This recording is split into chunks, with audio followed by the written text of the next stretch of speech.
H1B visa जो है 71% Indians को मिलता है। जिस किसी को भी H1B वीजा मिलेगा और उसके एम्प्लॉयर्स को कहा जाएगा कि भाई $1 लाख आप जमा करवाइए, तो फिर इसका डायरेक्ट असर हमारे भारत के लोगों को पड़ेगा। मेरी शिकायत ट्रंप से तो है, मगर सबसे ज्यादा शिकायत मेरे देश के प्रधानमंत्री से है।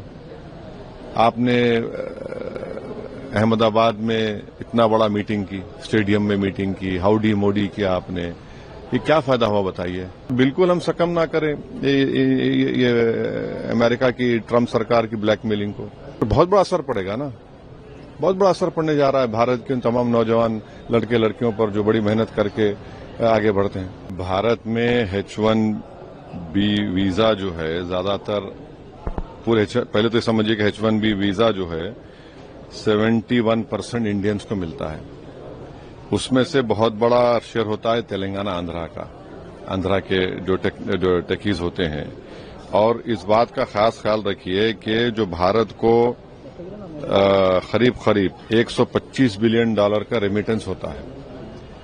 अब अगर आइंदा से जिस किसी को भी H1B वीजा मिलेगा और उसके एम्प्लॉयर्स को कहा जाएगा कि भाई $1 लाख आप जमा करवाइए, तो फिर इसका डायरेक्ट असर हमारे भारत के लोगों को पड़ेगा, नौजवानों को जो बड़ी मेहनत करते हैं और बड़े इदारों में, कॉलेजेस में जाकर अपनी तालीम को मुकम्मल करते हैं, और उसका बुरी तरह असर पड़ेगा। मेरी शिकायत ट्रंप से तो है, मगर सबसे ज्यादा शिकायत मेरे देश के प्रधानमंत्री से है। आपने अहमदाबाद में इतना बड़ा मीटिंग की, स्टेडियम में मीटिंग की, हाउडी मोडी किया आपने, ये क्या फायदा हुआ बताइए। और हम लोग क्या कर रहे हैं। मैं कोई पॉलिटिकल पॉइंट स्कोर करना नहीं चाह रहा हूं, मगर भारत सरकार को और खासतौर से मोदी सरकार को सोचना चाहिए कि ये सब जो पाकिस्तान का मिलिट्री चीफ जाकर खाना खाता है ट्रंप के साथ, फिर हमारे पड़ोस में हम देखते हैं कि पाकिस्तान और यूएस का ट्रेड एग्रीमेंट हो जाता है। ये सब इससे हो क्या रहा है। और फिर ये अगर इस पर हम कंट्रोल नहीं करेंगे तो फिर नुकसान हमारे इन बच्चों का होगा। और हम ये उम्मीद करते हैं कि हमारे जितने ट्रेड एग्रीमेंट्स, करीब 16 या 18 ट्रेड एग्रीमेंट्स हम डी-डॉलराइजेशन करके रुपीस में दे रहे हैं, वो करने की जरूरत है।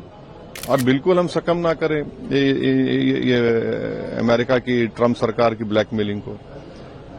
ये सब चीजें हो रही हैं। इसका H1B वीजा ठीक है, अब जो फरवरी के बाद होगा, जो सब कह रहे हैं, मगर बहुत बड़ा असर पड़ेगा ना, बहुत बड़ा असर पड़ने जा रहा है भारत के उन तमाम नौजवान लड़के लड़कियों पर जो बड़ी मेहनत करके आगे बढ़ते हैं।